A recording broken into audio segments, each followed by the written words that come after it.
Hi there. I did some research some months back following some philosophical conversations I had with my son. He's 15, and we were talking about human morality. So I thought, let me just do some reading and research and internet tunneling, just to try and see what I can piece together, so that I can have a kind of a structured conversation with him that can help him with different perspectives and different philosophies that he's interested in. So I wrote these notes down, and I ended up adding more and more, and it became more and more interesting to me. So I just thought I'd put it together and send it out there, so that some of the information hopefully can be helpful and insightful, and possibly you, through some feedback, can point me in some directions, or fill in some pieces, or challenge me on some things. I really like the tree of knowledge to be shaken, so that whatever's loose can fall out. To have a solid tree. Because that's what we need. That's what we need to forge meaning. So here goes. The roots of human morality, from as far back as 2 million years to 12,000 BCE. All of our hominin ancestors have been hunter-gatherers. They lived in nomadic groups of up to 100 members, and this lifestyle accounts for 98.8% of our hominin history. That's just a phenomenal figure to just think about, that our minds are forged with a hunter-gatherer lifestyle for 98.8% of our hominin history. That leaves 1.2% of our agricultural settled minds. So that was a good perspective for me. They lived a highly interdependent existence. Over time, a tried and tested code of pro-social behaviours emerged. The code affected the way people associated with each other within these groups and how they cooperated. Members followed the code as a way of ensuring the group's survival. An individual following the code acquired a good reputation, which influenced an individual's standing in that group. It affected how they were perceived by other group members and made them valuable as a member and attractive as a mate. Here is the code that emerged over millions of years. That is the foundation of our Homo sapiens sapien concept of morality today, in all cultures across the earth. The first one is, I am generous. Number 2, I reciprocate all generosity shown to me. 3, I care for my own infants. 4, I would never deliberately harm an infant. 5, I am fair and just to all in my group. And 6, I will not commit incest. All 6 of these principles have pro-social concern. Any breach of these behaviours is still recognized by us today on a very deep unconscious level, and evokes a deep guttural disgust, disapproval, and offence. Here are some examples of each standard of the code being broken. For example, you see someone in your group who has an abundance of something but refuses to share it with the group. You show kind generosity to someone in your group who, at a later time when they have reserves and you don't, turns their back on you and refuses to reciprocate your generosity. People in your group have children, but they do not take responsibility in looking after them, but leave them unsupported and vulnerable, and as the responsibility of others in the group. You see an adult sexually, physically, or emotionally abusing a child. You see someone you trusted deliberately being unfair, deceptive, or dishonest in their dealings with individuals in the group. And when biological relatives commit incest, you see the genetic damage caused to the infants they have, and the strain that this puts on the infant and on the group. Our emotional responses to the violation of any of the pro-social morals in our ancestors' code is much deeper than our conscious minds can comprehend. It did not emerge some 6 million years ago with our hominin ancestors, but reaches even further. 60 million more years to the first ancestor species of all primates. Our primate family, who endured through the harshest oxygen and climate challenges of our family line, had the smallest window of survival where certain behaviours were absolutely life-saving for them. Cooperation, food sharing, and collectively caring for their young kept our line alive. Natural selection favoured the pro-social temperament within these groups. Members of a group who violated the code would not have been chosen as mates, and their selfishness would have resulted in them being expelled from the group, where they would have struggled to survive on their own.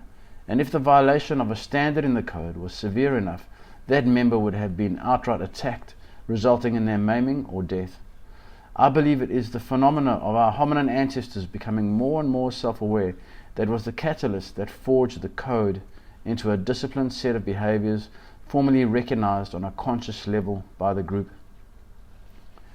I am generous. Food sharing was a resounding contributor to the success of our hominin ancestors. Effective male and female hunter-gatherers would share with the very young, the very old, the maimed, the pregnant, and those who had previously shared with them. I reciprocate all generosity shown to me. Having a good reputation as being a food sharer meant that if you personally were ever injured or in need, your group, blood-related or non-blood related, would remember your previous generosity and share their food with you.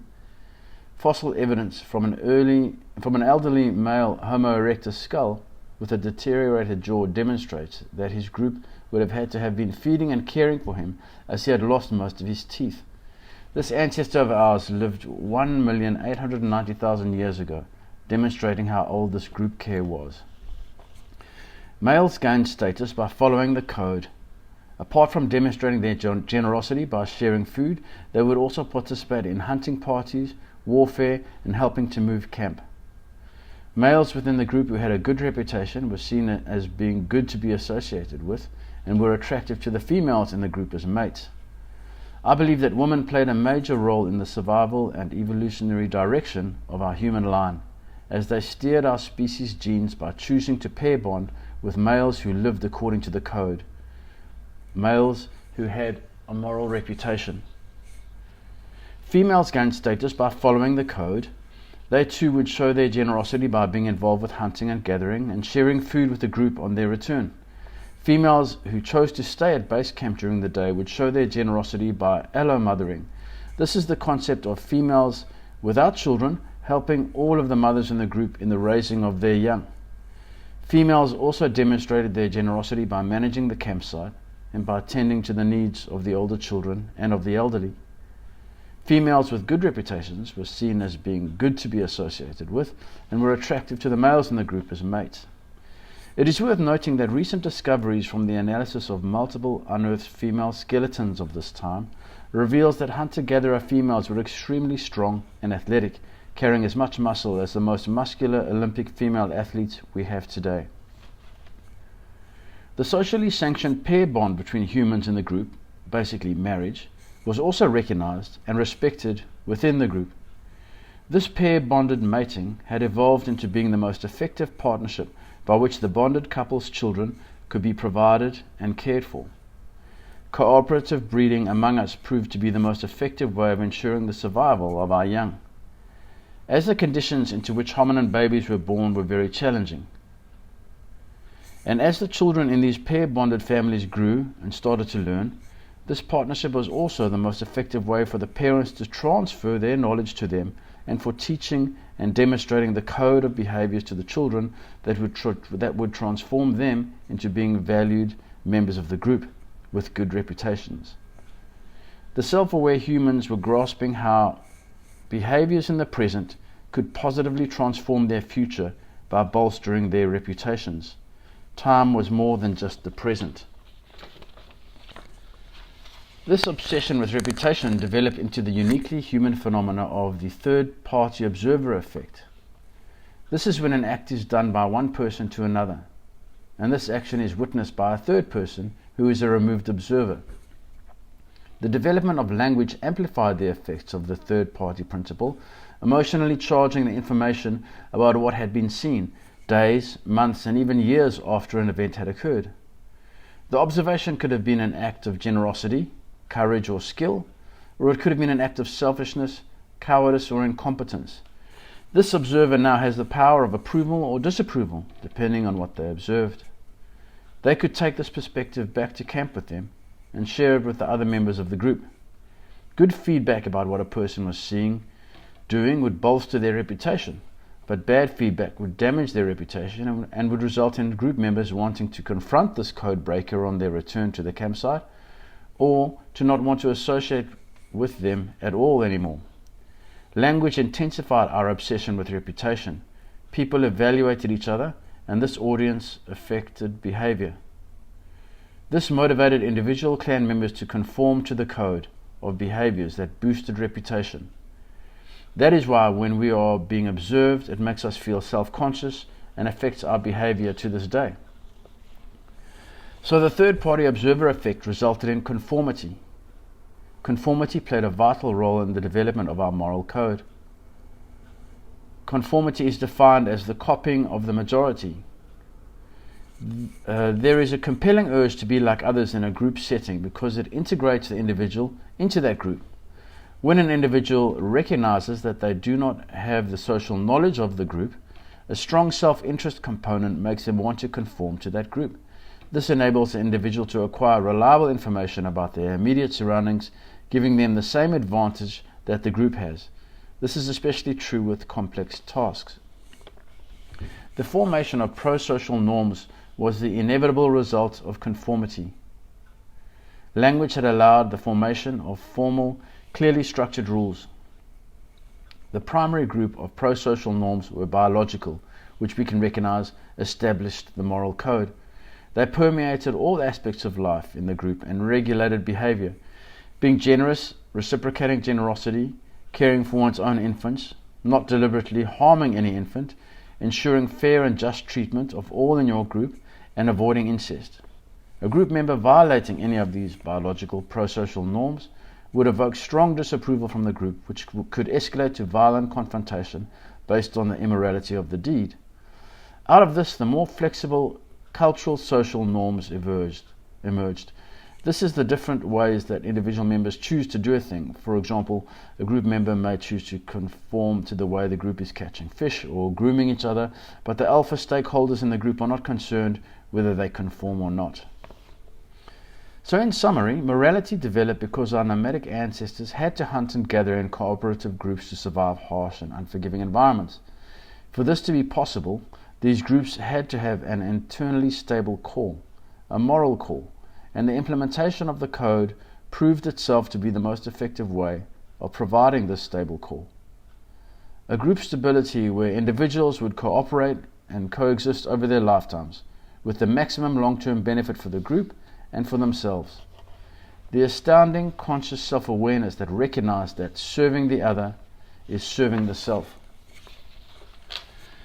So to think we need a God to dictate morals for us, say in the Ten Commandments some 3,000 years ago, to keep society moral and safe, is incorrect. Our first ape mammalian common ancestor emerged 60 million years ago. They were the first to wrestle with this ruthless survival dilemma. The advantages of individuals living in a group, and the best and worst ways individuals could behave in that group. Our closer hominid ancestors further fine-tuned these pro-social norms over the past 6 million years. These ancient ancestors had tried and tested every manner of groups to survive the harshness of Earth's climates and terrains. I am sure there were tyrannical group dynamics where rape, murder, incest, dishonesty, selfishness, bad parenting and child abuse were the norm, but not for long, as the mayhem and disharmony that these behaviors resulted in made these groups splinter, with less and less cohesion and cooperation. These immoral communities, along with the individuals who were the worst offenders in them, would have died out as a result of them becoming isolated. The earth would have annihilated them. This does not mean that the deep roots of our ancestors' selfish immoral compulsions have been completely eradicated from us. Just like pulling a weed with deep roots just snaps the root off below ground level, the potential for it to resurface in us is ever present. The bastions of the code that have established themselves deeply in our unconscious brains and that keep us Homo sapiens in moral check are personal reputation, the third person observer effect, social norm pressure, and the concept of taboo. They enable an individual to nip the selfish weeds' tendrils off as they feel them want to breach the surface of their behavior. There is no sin, only behaviors that are out of alignment with the code. We do not need a God to inject morality into our modern human existence, because we have had over 60 million years of our ancestors triumphing or dying, fine-tuning our own moral code based on proven moral behaviors grown out of the rich bed of action and consequence, manifesting in life and death. And there are only 6 moral standards. They are timeless and as relevant today as they were back then. We do not need to be commanded, but we do need to be intelligent, self-aware, and pro-social. And that sounds like a great group to belong to. The modern moral dilemma for us, modern Homo sapiens, started some 12,000 years ago when we started stepping out of the hunter-gatherer lifestyle and started stepping into settled agricultural communities. Our populations grew larger than the 150 maximums that we were used to. Group members didn't recognize everyone by face anymore, by name and family. The code stood firm for the in-group, but the broken connection between people made space for the weed to sprout, and the old failed death drive behaviors of selfishness started finding footholds in people's hearts and minds. The in-group took priority over the out-group, and this justified anti-large group behaviors to these settlements' new members. For example, you surely didn't have to be generous to everyone in a city, just look after your own. It was easy to not return the favor of a stranger that you may not see again soon. It is easier to abuse or neglect a stranger's child. And it is easier being unjust or dishonest in such a large and busy place as a town or city, and for this action to go undetected is quite likely. Enter the code of Urinamu, enter the formal written law, enter formal punishment. But this is a conversation for another day. So, yeah, tell me what you think.